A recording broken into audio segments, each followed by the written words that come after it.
Mari kita berdoa. Terima kasih Tuhan Yesus telah memberikan napas kehidupan yang baru kepada kami pada pagi hari ini, membangkitkan kami dari tempat tidur kami, dan sebelum kami memulai aktivitas kami, izinkan kami untuk bersekutu dengan Tuhan melalui bersaat teduh dengan mendengarkan kebenaran firman Tuhan melalui channel YouTube ini. Berbicara bagi kami Tuhan, nyatakan kuasa-Mu, nyatakan isi hati-Mu, karena kami telah siap untuk mendengarkan kebenaran firman Tuhan. Dalam nama Yesus kami sudah berdoa dan mengucap syukur. Amin. Shalom ibu bapak saudara terkasih dalam nama Tuhan kita Yesus. Semangat pagi, selamat hari Minggu. Bertemu kembali di channel Rionando Butar-Butar dalam khotbah 5 menit aja toko 5 untuk renungan harian. Renungan pada hari ini saya ambil dari kitab Yakobus pasal yang kelima ayat yang ke-16b. Demikian kesaksian firman Tuhan. Doa orang yang benar bila dengan yakin didoakan sangat besar kuasanya. Doa orang beriman. Ibu bapak saudara terkasih dalam nama Tuhan kita Yesus, saya pilih sesuai dengan khotbah minggu hari ini di gereja-gereja Lutheran. Memang ayatnya bukan ini, tetapi saya buat korelasinya, yakni doa orang beriman. Menurut saya orang yang beriman itu juga menuju mendekati dengan orang yang benar. Orang benar pasti dia beriman. Inilah makanya saya pilih nats ini, doa orang benar sangat besar kuasanya. Saya teringat ketika mempersiapkan khotbah ini, saya menemukan sebuah referensi, sebuah ilustrasi dari internet di salah satu website. Mohon izin saya kutip. Suatu ketika di Taiwan masih sangat sederhana cara pengobatan, dan ada seorang dokter namanya Dokter Lin Ting Tung yang merupakan seorang dokter Kristen pertama di sana, dan masih sangat sedikit tenaga dokter di sana. Dan rumah sakit ini didirikan oleh seorang misionaris dari Inggris bernama Dr. Maxwell ya sana. Dan ada seorang anak yang ibunya demam, menderita penyakit malaria. Dia harus berlari dari kampungnya, melewati bukit, melewati lembah, melewati hutan untuk bisa sampai ke rumah sakit selama 2 jam. Dan ketika nama ibunya disebutkan yang berpenyakit malaria, si anak langsung bergegas naik mengambil obat dan dia langsung pergi lari. Dan ketika pukul 5 sore, pada saat itu si anak pergi dari rumah sakit jam 3 lewat.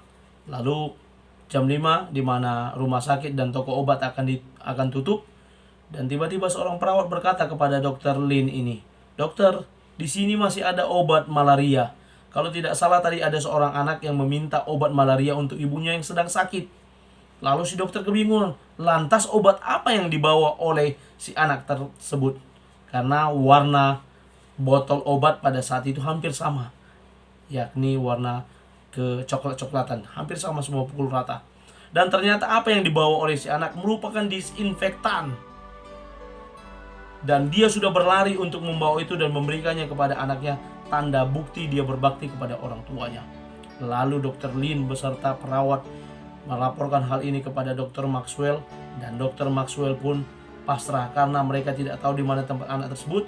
Dan kalau dikatakan 2 jam, saat ini sudah jam 5 lewat, dan dia kemungkinan bakal sampai ke rumah dan akan memberikan obat tersebut kepada si ibu. Obat yang merupakan disinfektan, dan kalau diminum usus ibu akan terbakar dan dia akan meninggal.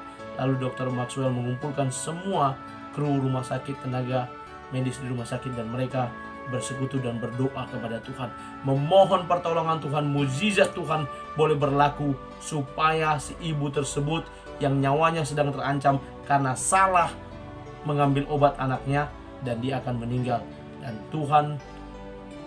Dan mereka berdoa kepada Tuhan, dan besoknya si anak dengan ketakutan datang ke rumah sakit kembali. Dan ketika Dokter Lin yang menerimanya, si dokter sudah ketakutan, jangan-jangan anak ini sedang melaporkan bahwa ibunya sudah meninggal. Tapi apa? Laporan si anak tersebut, dia minta maaf karena baru datang Ketika dia sedang berlari, dia tersandung batu dan jatuh, obatnya pecah, tumpah. Jam berapa kamu jatuhnya, kata dokter Lin. Kira-kira mau gelap, jam 5 lewat. Dan pada saat itu mereka sedang berdoa, memohon kepada Tuhan, muji daripada Tuhan. Apakah itu kebetulan Bapak Ibu? Itu tidak kebetulan, karena Tuhan melakukan perkara dengan mendengarkan doa para hamba-hambanya, dengan mendengarkan doa orang-orang beriman pada saat itu yang berkumpul agar tidak terjadi sesuatu yang buruk kepada si ibu tersebut karena nyawanya terancam. Ibu, bapak, saudara terkasih, firman Tuhan melalui ilustrasi ini boleh mengingatkan kita betapa kita perlu berdoa dengan sungguh-sungguh. Kita adalah anak-anak Tuhan yang menuju kepada orang-orang beriman, orang yang benar. Mari kita berdoa, mengandalkan Tuhan dalam setiap doa, harapan, seruan kita kepada Tuhan, karena Dia hanya sejauh doa. Amin. Mari kita berdoa. Terima kasih Bapa untuk firman-Mu. Berkati firman-Mu boleh berakar, bertumbuh, buahnya lebat melalui cara hidup kami. Kami adalah anak-anak Tuhan yang berdoa kepada Tuhan, dan kami percaya ketika kami berdoa, Engkau mendengarkan dan menjawab doa kami. Kami menjadi orang yang kuat karena kami berdoa kepada Tuhan. Dalam nama Yesus kami sudah berdoa dan mengucap syukur. Amin. Selamat beraktivitas, selamat beribadah nantinya. Tuhan Yesus memberkati. Shalom.